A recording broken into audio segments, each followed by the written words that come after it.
दोस्तों, एनसीपी नेता और महाराष्ट्र सरकार में मंत्री नवाब मलिक ईडी की सख्ती को झेल नहीं पा रहे हैं। जब से गिरफ्तारी हुई है तब से लेकर अब तक नवाब मलिक की हालत खराब ही होती जा रही है और अब तो हालत इतनी खराब हो गई है कि नवाब मलिक को आनन फानन में अस्पताल में भी भर्ती करवाना पड़ गया है। जी हाँ, ये बड़ी खबर ईडी दफ्तर से निकलकर आ रही है, जहां ईडी की कस्टडी में नवाब मलिक की तबीयत ज्यादा खराब हो गई है, जिसके बाद नवाब मलिक को हॉस्पिटल में एडमिट कराया गया है।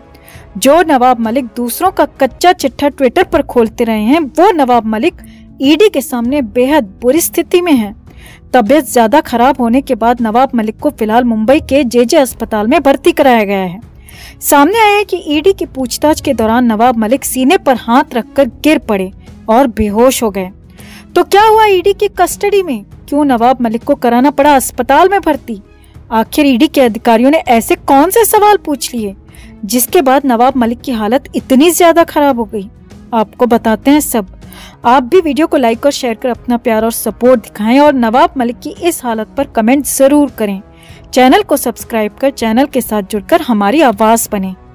तो नवाब मलिक को वो दिन देखने पड़ रहे हैं दोस्तों, जो कि शायद उन्होंने कभी सोचे भी नहीं होंगे, कभी कल्पना भी नहीं की होगी।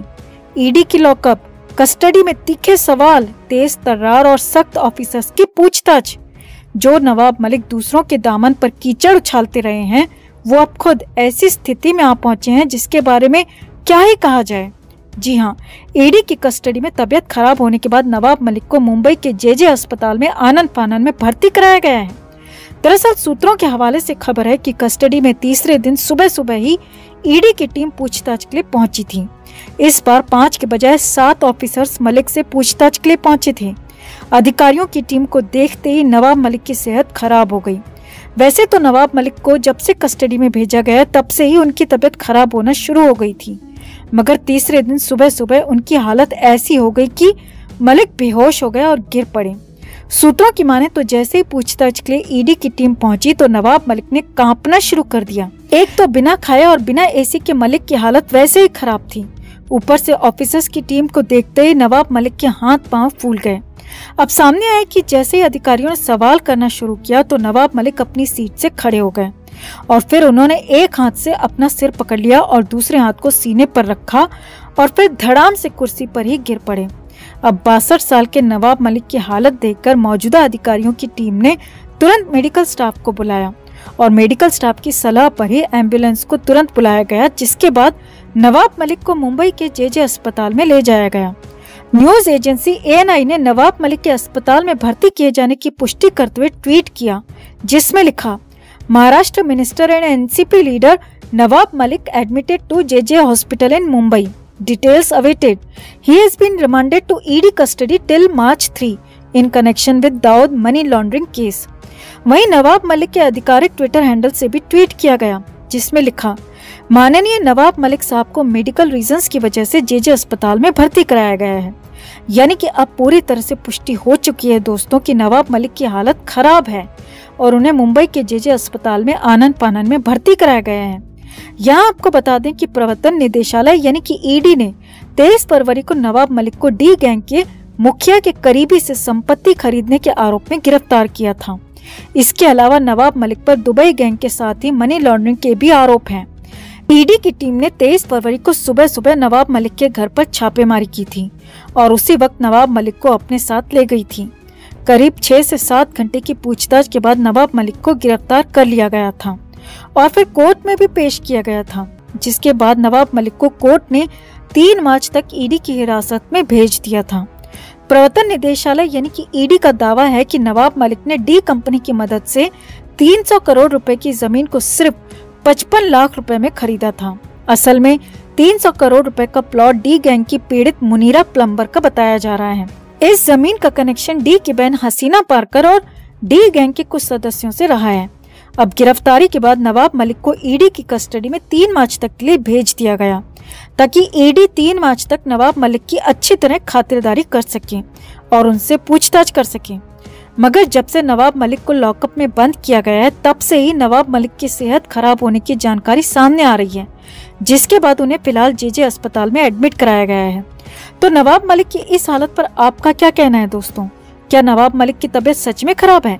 या फिर पूछताछ और तीखे सवालों से बचने के लिए ये नवाब मलिक का कोई पैंतरा है? आपको क्या लगता है? कमेंट में आप भी अपनी बात, अपनी राय जरूर रखें और वीडियो को लाइक और शेयर कर अपना प्यार और सपोर्ट भी जरूर दिखाएं। तो महाराष्ट्र सरकार के मंत्री नवाब मलिक तब से सुर्खियों में आए जब समीर वानखेड़े और उनके बीच में विवाद हुआ और एक दूसरे पर दोनों ने खूब आरोप लगाए। नवाब मलिक ने समीर वानखेड़े की नौकरी पर, यहाँ तक कि कारोबार तक पर बड़े सवाल खड़े किए और घूसखोरी तक के आरोप लगा दिए। हालांकि उसकी जांच अभी भी जारी है, लेकिन नतीजा ये हुआ कि समीर वानखेड़े को एनसीबी से हटा दिया गया। उनके खिलाफ जांच शुरू हो गई। वहीं समीर वानखेड़े ने तो नवाब मलिक पर आरोप लगाए ही, साथ ही साथ महाराष्ट्र के पूर्व सीएम देवेंद्र फडणवीस ने भी नवाब मलिक पर गंभीर आरोप लगाए और डी से संबंधों का खुलासा करने का दावा किया। जी हाँ, डी कंपनी के साथ रिश्तों का खुलासा करने का बड़ा दावा किया।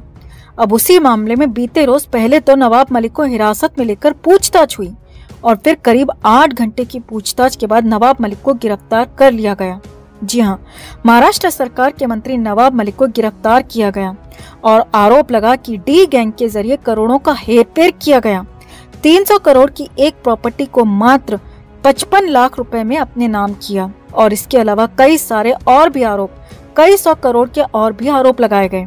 अब कोर्ट से ईडी ने रिमांड मांगी और कहा कि पूछताछ करनी जरूरी है, कई बड़े खुलासे होने जरूरी हैं और ये सब कुछ रिमांड में ही हो सकता है। तो फिर कोर्ट ने भी 8 दिन की रिमांड दे दी और मलाड स्थित ईडी के ऑफिस में नवाब मलिक को देर शाम लाया गया। इसी दफ्तर में आरोपियों के लिए लॉकअप भी बनाया गया है। अब खबर है कि पहले तो नवाब मलिक से चाय पानी पूछा गया, तो जिस पर नवाब मलिक ने इनकार कर दिया। देर शाम हो चुकी थी या कहें कि रात हो चुकी थी और इसीलिए नवाब मलिक के लिए खाना भी मंगवाया गया, लेकिन नवाब मलिक ने खाना नहीं खाया। नवाब मलिक के लिए मुंबई में मशहूर बड़े मियाँ की बिरयानी मंगवाई गई। बड़े मियाँ की बिरयानी नवाब मलिक को परोसी भी गई, लेकिन नवाब मलिक ने खाने से साफ साफ इनकार कर दिया। जी हाँ, नवाब मलिक ने खाना नहीं खाया। अब इससे पहले नवाब मलिक ट्वीट करके कह चुके थे कि मैं झुकूंगा नहीं, और वैसा ही कुछ यहाँ दिख भी रहा था। नवाब मलिक ईडी के सामने झुकने को, कुछ भी मानने को तैयार नहीं थे।